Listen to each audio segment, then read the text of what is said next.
آمن الرسول بما أنزل إليه من ربه والمؤمنون كل آمن بالله وملائكته وكتبه ورسله لا نفرق بين أحد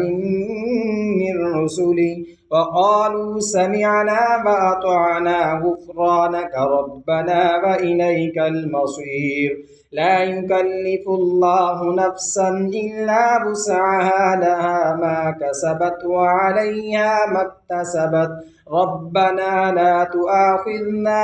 إن نسينا